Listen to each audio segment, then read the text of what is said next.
कैसे इसको आप लोगों ने सफल कर दिखाया?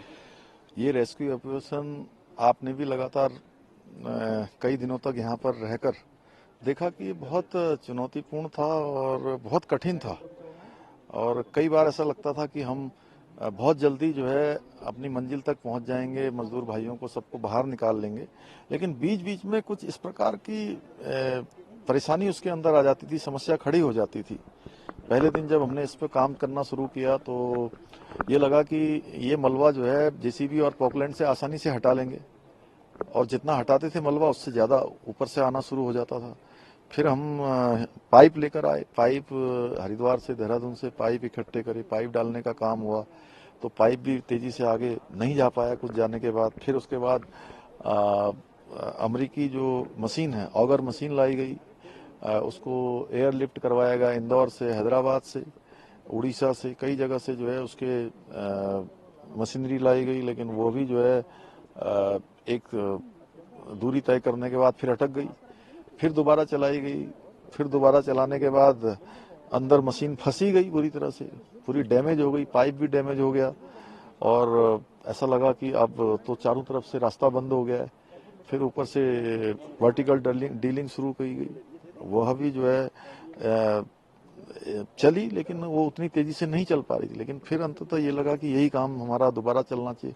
फिर ऑगर मशीन अंदर जाकर जब डैमेज हो गई तो उसको काट काट के निकालना, और एक एक मीटर काट करके निकालना, कम से कम लगभग 48 मीटर अंदर जा चुकी थी, तो बहुत चुनौतीपूर्ण था। पहले उसके पंखों को काटना, पंखों को काटने के बाद मशीन को काटना।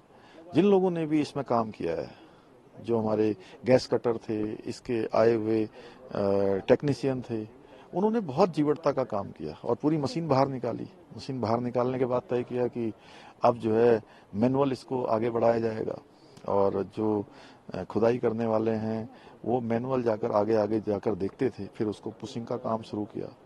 तो बड़ा चुनौतीपूर्ण रहा, और इसमें काम करने वाले जिन जिन लोगों ने भी अपना योगदान दिया, मैं सबका धन्यवाद करता हूं। और विशेषकर से हमारे प्रधानमंत्री जी का, जिन्होंने मैंने कभी ऐसा सुना नहीं कि किसी प्रधानमंत्री जी ने किसी रेस्क्यू अभियान की एक दिन भी नागा किया हो, और एक से एक बारीकियों का उन्होंने जो है सूक्ष्म से सूक्ष्म जानकारी लेने के बाद उस पर कैसे काम किया जा सकता है, कैसे हम सबका प्रोत्साहन किया जा सकता है, पूरे लगे हुए जो विशेषज्ञ थे उनको किस प्रकार से प्रोत्साहित करना है, सारी चीजें उन्होंने हमको लगातार मार्गदर्शन किया।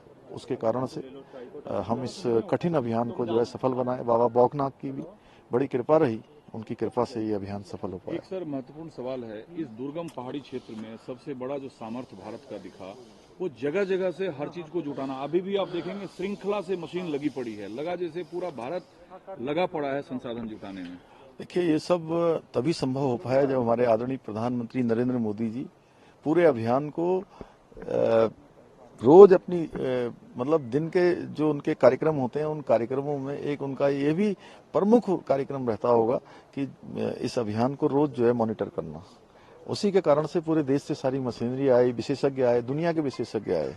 ये तभी संभव हो पाया कि हमारे इस दूरस्थ क्षेत्र में पहले भी आपदाएं आती थी, लेकिन इस प्रकार की चिंता, इस प्रकार का एक तरह से मॉनिटरिंग कभी देखने को नहीं मिली। उन्होंने इस बार प्रधानमंत्री के रूप में अलग, उन्होंने जैसे अपने परिवार में बच्चों का, अपने बेटे का, बेटियों का जिस प्रकार से माता पिता ख्याल रखते हैं, उस प्रकार से प्रधानमंत्री जी ने इस पूरे प्रकरण में जो है। दुनिया से तारीफ कर रहा है इस ऑपरेशन का। इस टनल का आगे भविष्य आप कैसे देखते हैं? और बतौर मुख्यमंत्री आपने कई विजिट किया, और कल तो कई घंटे आपने कैंप किया हुआ था वहां, जैसे अब रेस्क्यू बिना कराए आप जाएंगे नहीं।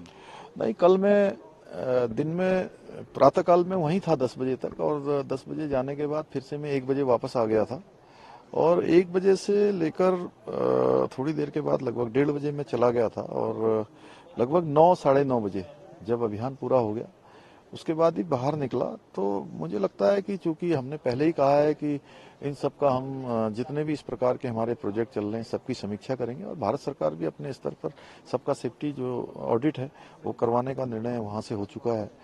तो चूंकि इकोलॉजी भी चलेगी और इकोनॉमी भी रहे, इकोलॉजी और इकोनॉमी दोनों बनी रहे, उसी के आधार पर हम लोग आगे बढ़ेंगे। सभी श्रमिक स्वस्थ हैं जल्द हाँ, सभी श्रमिक स्वस्थ हैं, और देखिए उनको अंदर भी उनका हौसला, उनका शरीर दोनों भगवान की कृपा से अच्छे रहे, और जो उनके लिए ऑक्सीजन देने से लेकर पानी देना और उनके लिए खाद्य सामग्री भेजना, मुझे समझ में आया जब मैंने ये सोचा था कि पूरा रेस्क्यू अभियान 3 घंटे तक चलेगा, 3 घंटे तक चलेगा, क्योंकि एक को लाने में कम से कम 5 मिनट से 10 मिनट तक लगेंगे। स्ट्रेचर पर आएंगे, एनडीआरएफ वाले, एसडीआरएफ वाले उनको चढ़ाएंगे। लेकिन जैसे ही पाइप अंदर गया और एनडीआरएफ एसडीआरएफ ने काम शुरू करना कर, तो आधे घंटे से भी कम समय में पूरा अभियान हमारा पूरा हो गया। सारे के सारे श्रमिक भाई दौड़ते हुए आए, तो खुशी का ठिकाना नहीं था, क्योंकि हमारे परिवार के लोग, हमारे भाई स्वस्थ आ रहे थे, उनके परिजन, जिस प्रकार से उनके चेहरों में खुशी थी, उनके चेहरे में संतोष था।